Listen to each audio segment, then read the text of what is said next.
नमस्ते और राधे राधे। क्या आप सब ध्रुव तारे की कहानी जानते हैं? नहीं? आइए जानते हैं। यह कहानी शुरू होती है मनु और शतरूपा से, जो ब्रह्मा जी की रचना थी। उन्हें बनाया गया था ताकि वह भूलोक में इंसानों की प्रचिति कर सके। मनु और शतरूपा के दो पुत्र थे, प्रियव्रत और उत्तानपद। प्रियव्रत सबसे बड़े पुत्र थे, किंतु उन्हें राजपाट में कोई रुचि नहीं थी, इसलिए उत्तानपदा को भूलोक का राजा घोषित किया गया। राजा उत्तानपदा की दो पत्नियां थी, सुरुचि और सुनीति। जो सुरुचि थी वह बहुत सुंदर थी और राजा उनके प्रति ज्यादा मोहित थे। उन दोनों को एक एक पुत्र थे। सुरुचि के पुत्र का नाम था उत्तमा और सुनीति के पुत्र का नाम था ध्रुव। धीरे धीरे जैसे वह पुत्र बड़े हुए, राजा का प्रेम भी उन दोनों में बढ़ गया।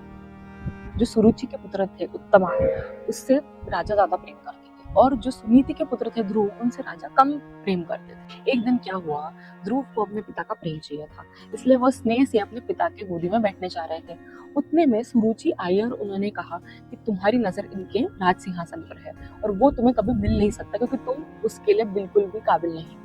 जब छोटे से ध्रुव को ये बातें कही गई तो उन्हें बहुत ही चुभ गई और उन्हें बहुत ही बुरा लगा। वह अपनी माता सुनीति के पास गए और रोने लगे। माता ने उन्हें कहा कि हम कुछ नहीं कर सकते, यह सब श्री हरि की इच्छा है।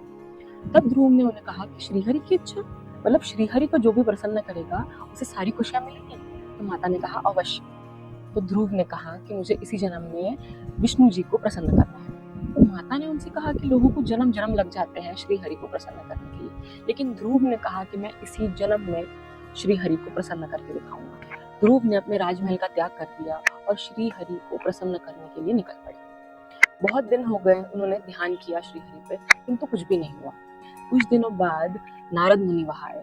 नारद मुनि ने उनसे कहा कि तुम्हें सिर्फ ध्यान करने की जरूरत नहीं है, तुम्हें एक मंत्र की भी जरूरत है जिससे श्री हरि जल्दी प्रसन्न होंगे। ओम नमो भगवते वासुदेवाय। अब इस मंत्र के उच्चारण से ध्रुव जी को एक नई ऊर्जा मिली। वह वापस मेडिटेट करने लग गए श्री हरि के नाम पे। धीरे धीरे भ्रमण करते हुए वो मधुवन पहुंचे, यमुना जी के तट के पास में। वहां एक कदम्बा ट्री थी, उसके नीचे वह एक पैर पे खड़े होकर श्री हरि को प्रसन्न करने लग गए। कुछ क्षणों बाद में श्री हरि ने ध्रुव जी को अपने दर्शन दिए। वह विष्णु जी के उस रूप को देख के इतने मोहित हो गए कि उनके दिल में कोई भी इच्छा भी शेष नहीं। जब श्री हरि ने उनसे कहा कि तुम्हें क्या चाहिए बच्चे, मांगो, तब वह उनको बोले कि मुझे वह जगह चाहिए जहाँ से कोई भी मुझे नीचे नहीं गिरा सकता। आपके नजरों में जो भी सबसे उच्च जगह होगी मैं वही चाहता हूँ। श्री हरि ने उनसे कहा कि तुम्हें ब्रह्मांड की सबसे ऊंची जगह प्राप्त होगी और तुम्हें कहा जाएगा ध्रुव तारा। उस तारे को देख के तुम सबको गाइड कर पाओगे और सबको ये चीज एहसास दिलाओगे कि फेथ से कुछ भी हो सकता है, विश्वास से कुछ भी हो सकता है।